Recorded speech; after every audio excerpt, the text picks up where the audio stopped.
08 dari kelas RA2 Sumber Daya Manusia dari Prodi Manajemen dari semester 6. Video ini dibuat dan diposting untuk memenuhi syarat penilaian ujian tengah semester mata kuliah Manajemen Kinerja dengan dosen pengampu Bapak Muhammad Teguh Setiadi, SEMM, CTMP, CMC, CPGAM, CPLM, CIB. Mudah-mudahan video ini bermanfaat. Stay terus teman-teman, tonton sampai akhir ya. Jangan lupa di-share, komen, like, and subscribe. Untuk materi yang akan dibahas, yang pertama ada manajemen kinerja, yang kedua ada kepemimpinan kinerja, yang ketiga ada pendekatan sistem dalam manajemen kinerja, yang selanjutnya ada model strategis perencanaan dalam manajemen kinerja, yang selanjutnya ada pengukuran kinerja dalam sistem manajemen kinerja, dan yang terakhir ada teknik, strategi, dan analisis kebutuhan dalam manajemen kinerja. Untuk materi yang pertama yaitu ada manajemen kinerja. Manajemen kinerja adalah proses yang dirancang untuk mengelola dan meningkatkan kinerja individu, tim, dan organisasi secara keseluruhan. Proses ini melibatkan perencanaan, pelaksanaan, pemantauan, dan evaluasi kinerja serta pengembangan karyawan untuk mencapai tujuan organisasi. Selanjutnya ada tahapan manajemen kinerja. Yang pertama ada perencanaan. Dengan adanya perencanaan bisa menetapkan tujuan dan target kinerja serta mengidentifikasi kompetensi yang dibutuhkan. Yang kedua ada pelaksanaan. Dengan adanya pelaksanaan, karyawan bisa melaksanakan tugas sesuai dengan target yang telah ditetapkan. Yang ketiga ada pemantauan. Dengan adanya pemantauan, semuanya bisa memantau kemajuan kinerja dan memberikan umpan balik secara berkala. Yang selanjutnya ada evaluasi. Dengan adanya evaluasi, bisa mengevaluasi kinerja karyawan secara berkala, baik formal maupun informal, untuk menentukan pencapaian target dan memberikan umpan balik. Yang terakhir ada pengembangan. Dengan adanya pengembangan, merencanakan dan melaksanakan kegiatan dalam mengembangkan karyawan seperti pelatihan dan pembinaan dengan tujuan untuk meningkatkan kinerja dan kompetensi.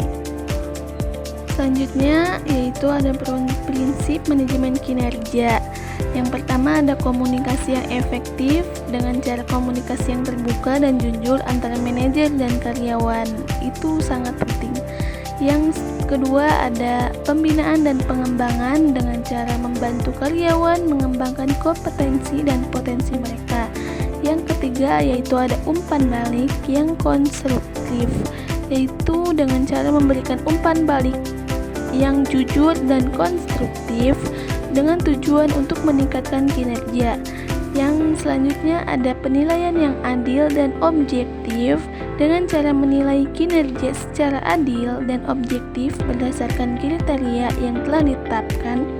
Yang terakhir ada sistem komprehensif dengan cara menggunakan sistem manajemen kinerja yang komprehensif dan terintegrasi. Selanjutnya yaitu ada manfaat manajemen kinerja. Yang pertama yaitu ada meningkatkan kinerja organisasi. Yang kedua ada mendorong pengembangan karir. Yang ketiga ada meningkatkan motivasi untuk karyawan. Yang keempat ada memperkuat budaya kerja. Selanjutnya untuk materi yang kedua yaitu ada kepemimpinan kinerja dalam manajemen kinerja. Kepemimpinan kinerja adalah tentang bagaimana seorang pemimpin mengarahkan dan mempengaruhi orang lain untuk mencapai hasil yang diinginkan dalam suatu organisasi. Dalam konteks ini, pemimpin yang efektif bisa menetapkan ekspektasi yang jelas, memberikan umpan balik yang konstruktif, dan mendukung pengembangan individu serta tim untuk mencapai tujuan organisasi.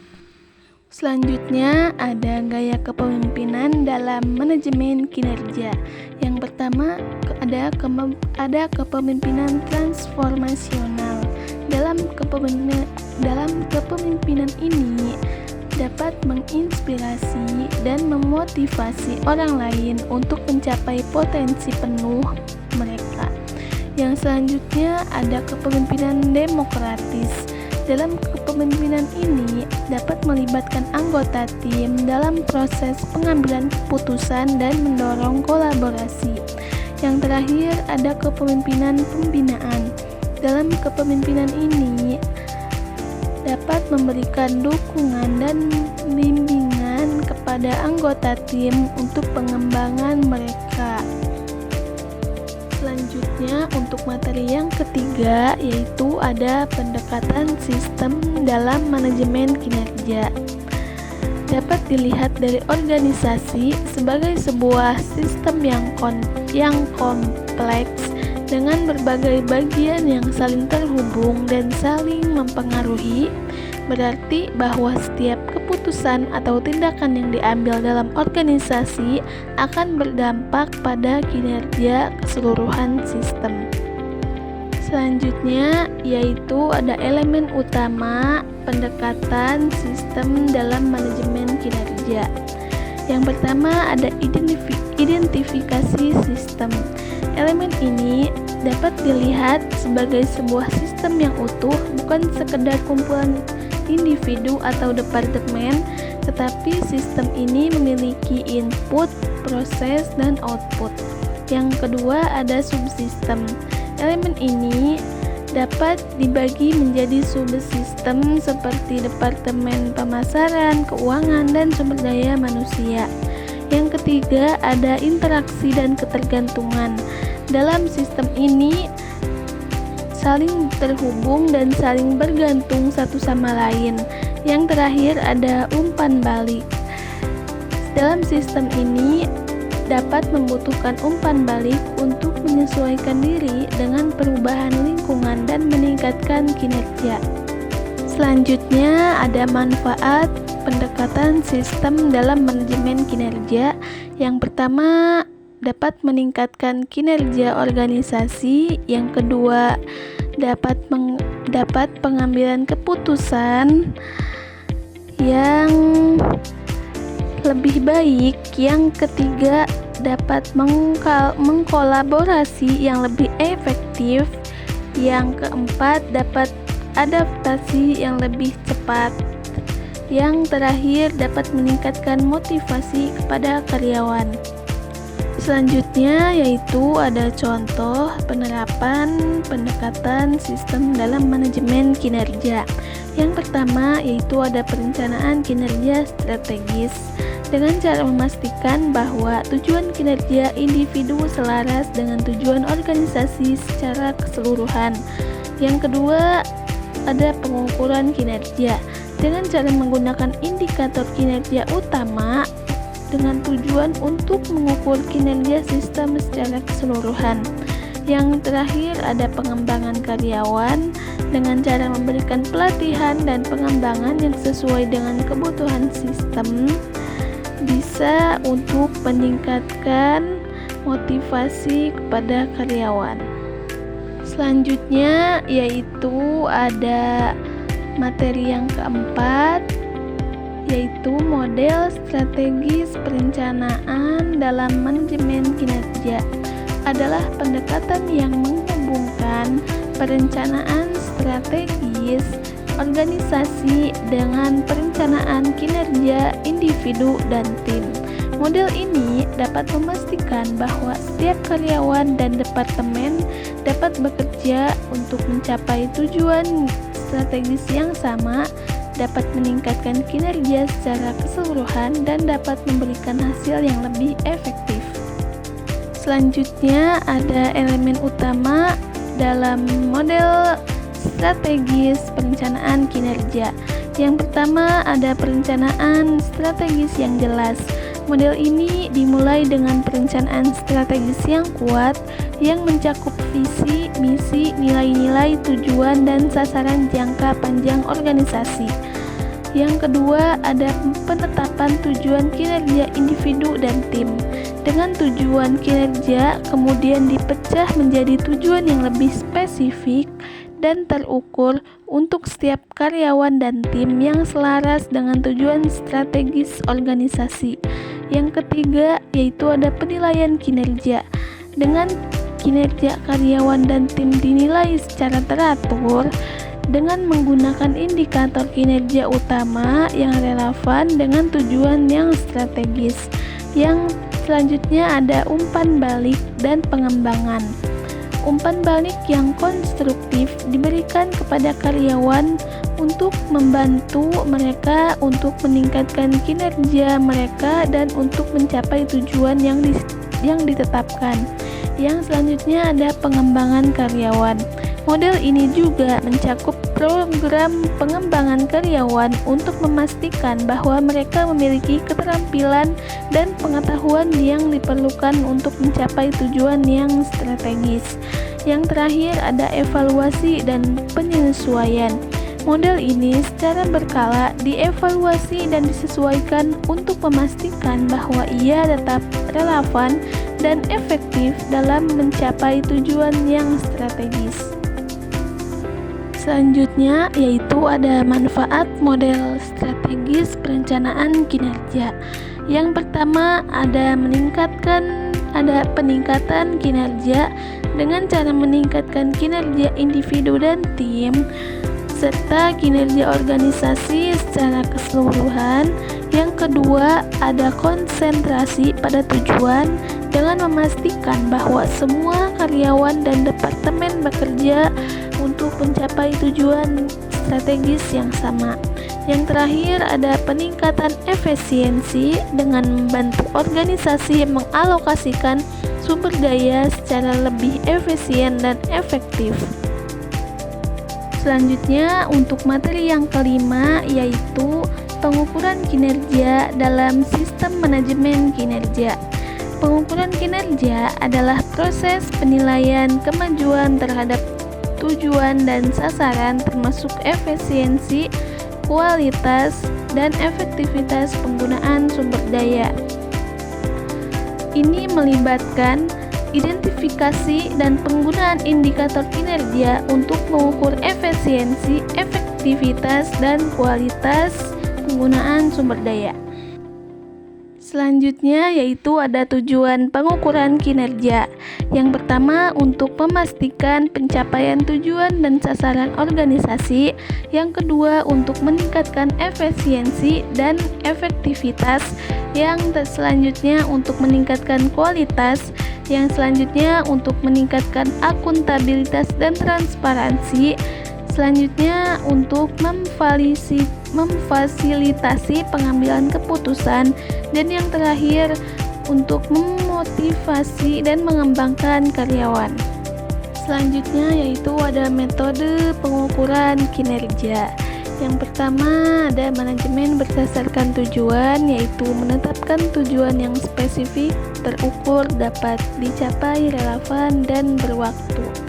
Yang kedua yaitu ada kartu skor berimbang, yaitu mengukur kinerja dari 4 perspektif. Yang pertama keuangan, pelanggan, proses bisnis internal, dan pembelajaran dan pertumbuhan.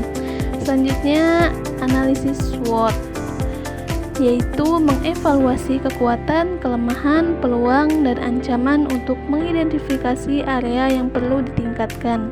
Yang terakhir yaitu ada umpan balik 360 derajat, yaitu mengumpulkan umpan balik dari berbagai sumber seperti atasan, rekan kerja, bawahan untuk memberikan gambaran yang komprehensif tentang kinerja. Selanjutnya ada proses pengukuran kinerja. Yang pertama, identifikasi tujuan dan sasaran dengan menentukan tujuan dan sasaran organisasi secara jelas dan struktur.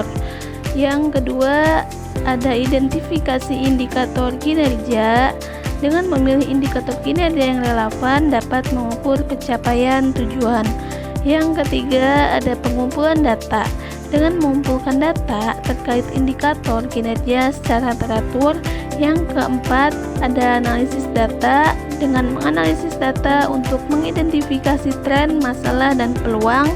Yang selanjutnya ada pemberian umpan balik. Dengan memberikan umpan balik kepada karyawan atau departemen tentang kinerja mereka.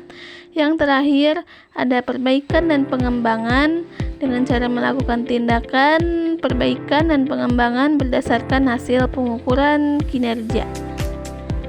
Selanjutnya yaitu ada contoh pengukuran kinerja. Yang pertama ada kinerja karyawan untuk mengukur jumlah produk yang dihasilkan, kualitas produk, kepuasan pelanggan, dan kehadiran karyawan. Yang kedua ada kinerja departemen untuk mengukur efisiensi operasional, biaya produksi, dan kepuasan pelanggan. Yang terakhir ada kinerja organisasi untuk mengukur pertumbuhan, pendapatan, pangsa pasar, dan kepuasan pemegang saham. Untuk yang selanjutnya yaitu materi yang keenam, teknik, strategi, dan analisis kebutuhan dalam manajemen kinerja. Meliputi beberapa tahap penting. Yang pertama ada melakukan analisis lingkungan untuk memahami kebutuhan dan peluang. Yang kedua ada menetapkan tujuan kinerja yang jelas dan spesifik. Yang ketiga ada merumuskan strategi yang tepat untuk mencapai tujuan tersebut yang meliputi perencanaan, implementasi, dan evaluasi. Dan yang terakhir ada menganalisis kebutuhan strategi secara berkelanjutan untuk memastikan relevansi dan efektivitas strategi yang diterapkan. Selanjutnya ada contoh teknik strategi. Yang pertama ada strategi peningkatan keterampilan dengan memberikan pelatihan dan pengembangan keterampilan yang relevan dengan kebutuhan organisasi. Yang kedua ada strategi intensif dengan cara memberikan insentif kepada karyawan yang mencapai kinerja yang tinggi. Yang selanjutnya ada strategi perbaikan proses dengan cara mengidentifikasi dan memperbaiki proses kerja yang tidak efisien. Yang terakhir ada strategi pengembangan kepemimpinan dengan cara melatih dan mengembangkan keterampilan kepemimpinan di kalangan karyawan.